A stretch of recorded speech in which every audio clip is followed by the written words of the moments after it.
It's a nice sunny Toad Wednesday in the Toad Bunker on the Toad Cam, coming from New York, Toad City.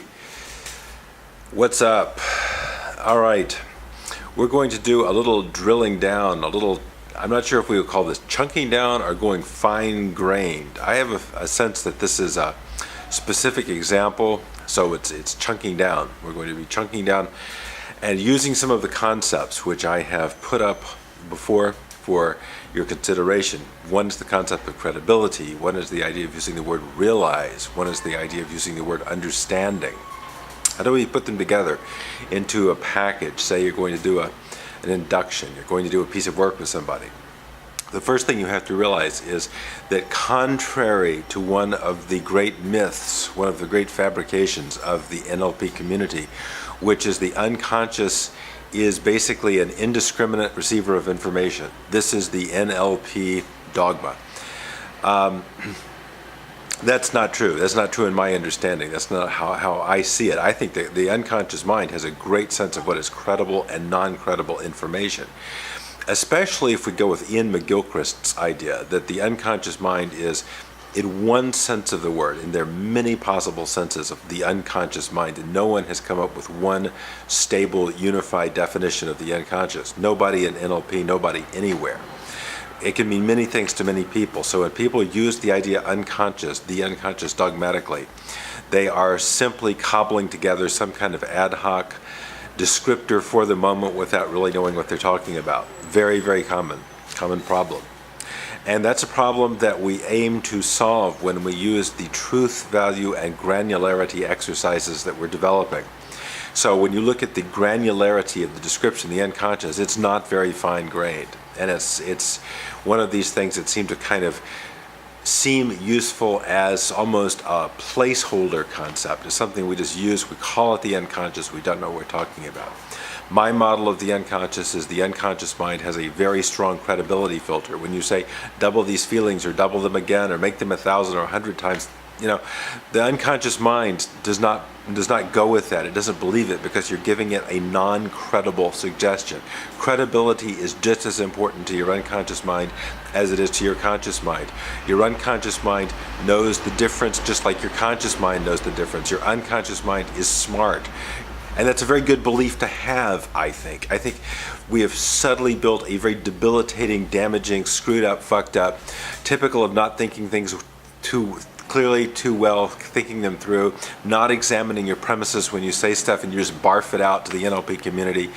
Much better belief to have. The unconscious mind is intelligent. The unconscious mind is smart. The unconscious mind knows what's going on.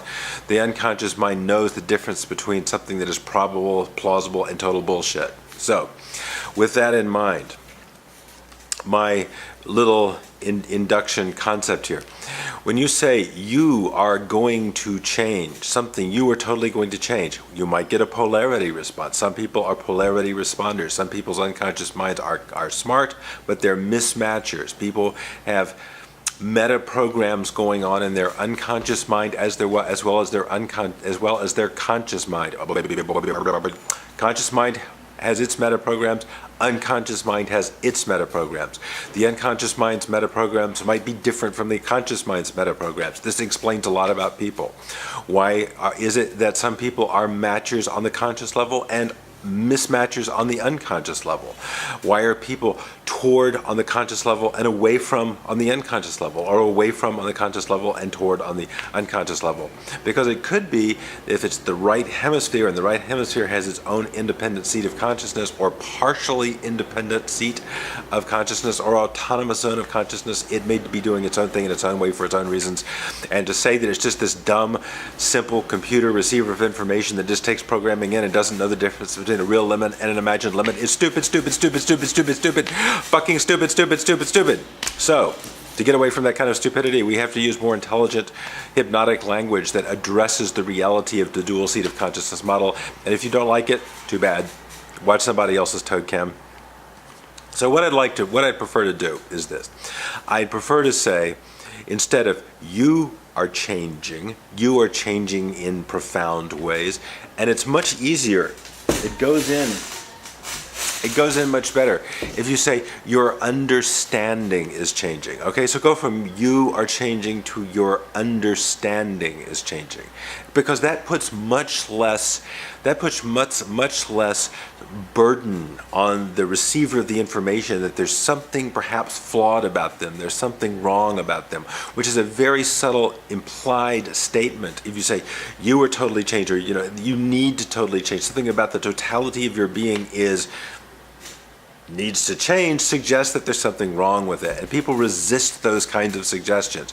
People are much, much more open to suggestions. If it's not you, it's just your understanding, okay? So your understanding. And we can bring in the concept of realize. You may realize that your understanding is changing, okay? So that allows for a gentle, elegant transition from consciousness to unconsciousness, or unconsciousness to consciousness. We're moving across this boundary, and we need to kind of like go over there and say, you may realize something may be coming up for you.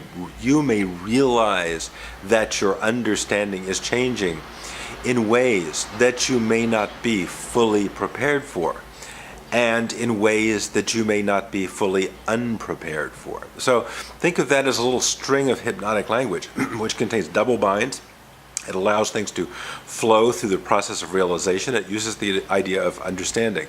So you say, regarding whatever you're talking about, as kind of your finishing up piece, you may say, you may or you might realize that your understanding is changing in ways that you are not fully prepared for, and yet you are not fully unprepared for. And that would suggest the truth, that has a feeling of credible truth, that perhaps, yes, your understanding isn't fully prepared for, but your understanding is also in some ways prepared for. And you can use lots of softening and adjusting. But I would say the first premise of NLP that we have to get away from, that's a dangerous, stupid, fucked up, unproductive idea, is that the unconscious mind is an indiscriminate, stupid receiver of information that's just this video camera that's recording information perfectly. That notion of that sort of video camera of reality that's got a perfect record of everything from the beginning of life is total crap. It's been totally demolished. It's been totally dismissed. Neuroscience has eliminated that, so you don't think that, okay?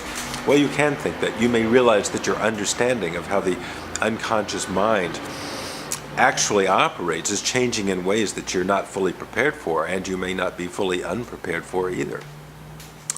And you may realize that credibility is important to the unconscious mind. And you may realize that your understanding of how credibility is important to the unconscious mind may be coming true to you. You may find that working for you in ways that you are not fully prepared for or not fully unprepared for. So combine these ideas of credibility. The unconscious mind wants credible statements, not a bunch of gas bag, masturbatory, over-the-top statements that nobody would believe, and no right-thinking unconscious mind would believe. It wants to think about realizing things. It wants to think in terms of understanding, and it kind of enjoys a good double bind. So use it.